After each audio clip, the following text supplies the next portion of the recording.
Magmahalan kayo ng tapat. Iwasan ninyo ang masama at laging gawin ang mabuti. Magmahalan kayo bilang magkakapatid kay Kristo at maging magalang sa isa't isa.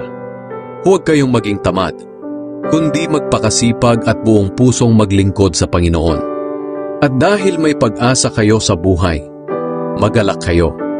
Magtiis kayo sa mga paghihirap at laging manalangin.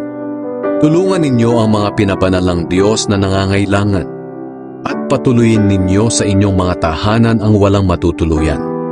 Idalangin ninyo sa Diyos na pagpalain ang mga taong umuusig sa inyo. Pagpalain ninyo sila sa halip na sumpain. Makigalak kayo sa mga nagagalak at makiramay kayo sa mga naghihinagpis. Mamuhay kayo ng mapayapa sa isa't isa. Huwag kayong magmataas. Sa halip ay makipagkaibigan kayo sa mga taong mababa ang kalagayan. Huwag kayong magmarunong.